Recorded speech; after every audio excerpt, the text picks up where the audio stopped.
So to recap the StoryBrand framework, it's a character with a problem who meets a guide that calls them to action, and it results in success or failure. And each of these can be used individually in smaller marketing messages, or they can be brought all together as a symphony to deliver a complete story-based message for your local service brand. So how do you use this in your business? I would start by asking yourself some questions. What do your customers want? What do they want? Beyond just the actual service, what is it that they want? And start speaking to that. What is your customer's external, internal, and philosophical problems? When you stop talking about problems, people stop listening. So make sure that you are talking about problems at not just the superficial external level, but get down in deep, go internal, go philosophical, agitate that problem a little bit. Because when you do that, it breaks through the noise. Another question to ask yourself is, in our marketing collateral, are we the hero in this story? Are we the guide? You don't want to be the hero. Everybody wants to be Luke Skywalker in the story, okay? You're Obi-Wan Kenobi. You're Yoda. You come in and you help the hero win the day. Another question is, have we created a plan for our hero to win the day? Do we make it clear and obvious, the step-by-step plan for them to do business with us? And this needs to be 3 steps. Here's an analogy that I learned from Don Miller of StoryBrand, and I think it's the perfect analogy. Imagine somebody hands you a bowling ball, and then they hand you another bowling ball.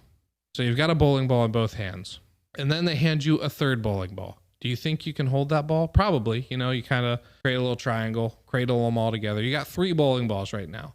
What happens when somebody hands you that 4th bowling ball? All the bowling balls are on the ground.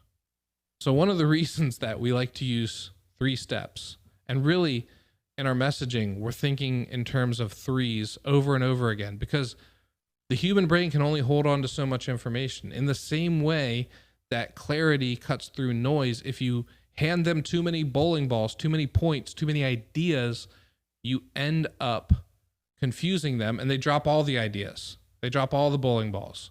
It's too much. So 3 steps. And you might say, hey, Mitch, our process is pretty complicated. You're not writing a manuscript for how to do business with you. You're just breaking it down into its essential elements. 3 steps. That's it. Another question to ask yourself, are your calls to action clear? Look at your signage. Look at your website. Look at your trucks on the road. Look at your advertisement at the local ballpark. You know, the outfield, the sign on the outfield wall. Wherever you're advertising, is there a clear and obvious call to action?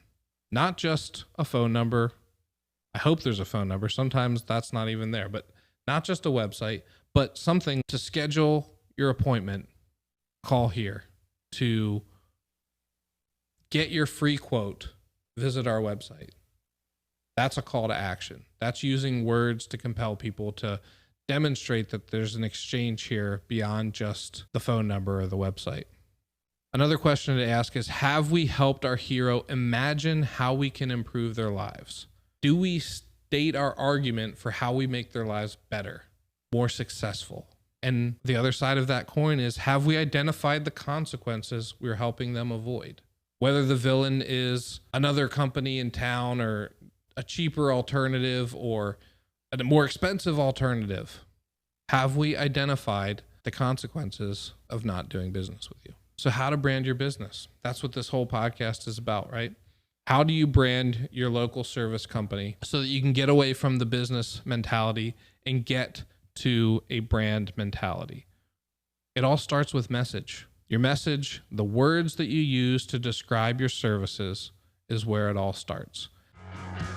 If you enjoyed this Brand Nerd podcast clip, be sure to subscribe so you never miss an episode. In the meantime, here are additional videos you might find illuminating.